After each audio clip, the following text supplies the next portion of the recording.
Good evening. I am Tanisha Laverne Grant, reporting live from the red carpet at Regal Cinema Theater here in Los Angeles, California, for a brand new series on FX, Clipped, which is going to detail the salacious story of the soundbite we heard around the world over a decade ago when LA Clippers owner Donald Sterling said some very racist remarks. Very racist remarks.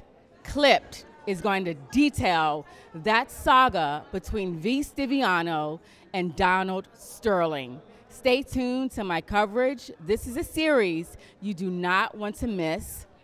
Clipped on FX. You're watching Tanisha Laverne Grant for BlackInAmerica.com.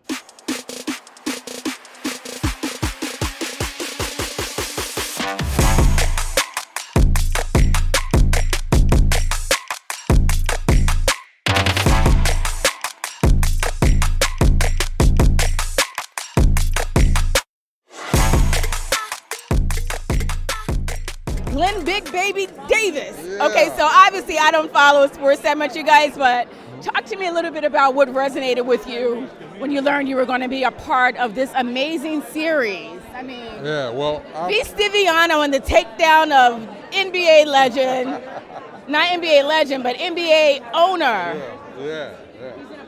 Donald Sterling. Yeah, so I remember when it happened. I'm a former athlete, first of all. Okay, so. Yeah. You think? Clearly, this guy's huge. I'm a former athlete, so when it happened, I was devastated. I actually didn't have much faith in the system. I thought they were going to sweep it under the rug, but when they didn't, and they banned him from the NBA, made him sell the team, I remember feeling like overjoyed and like, oh, this is a step in the right direction. Yeah. And so when I got the opportunity to actually book this role and come into this show, for me, I thought it was a duty.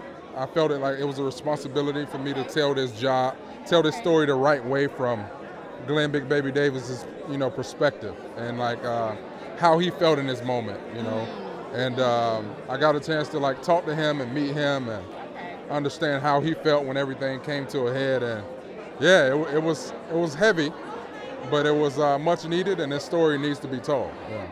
It's a really big moment when you look back on the history of athletes who have taken a stand. I mean, you think of, Muhammad Ali, of course. You think of Jim Brown, right? Taking a stand. Yeah. What is your advice to athletes who decide to take a stand and who may feel like they're compromising the integrity of the career that they've worked so hard to build? My advice is the advice that one of my mentors gave me when I was playing football at Clemson University. He told me, he told me that football is not who you are. So you can apply that to sports. An athlete is not who you are, it's what you do. Okay. How you carry yourself, what you stand for, what you believe in, that's who you are every single day.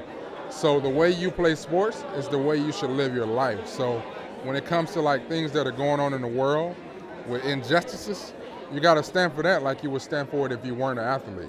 I love that. Yeah. I love that. Last question. Who are some of the athletes that you looked up to when you were coming along in your career? So my childhood idol was Shaquille O'Neal. Okay. Yeah. I also looked up to Muhammad Ali, as we said, just because of he was a great boxer, but it was more so of who he was and how he carried himself and the confidence that he had. I looked up to Deion Sanders, Jim Brown for one of the similar reasons as Muhammad Ali. They just were bigger than sports. Yeah. They knew they had a platform and they used it to impact the world when it came to injustices. And I wanted to do the same thing as an athlete myself. So I always looked up to guys who took their platforms to empower. Yeah. Thank you so much for stopping and chatting with us today. Congratulations. This is going to be an amazing series, and may your career continue to catch like fire. I received that. Thank you. Oh, you're quite welcome. Thank you so much. Tanisha Laverne Grant, live on the red carpet at Clipped for BlackInAmerica.com.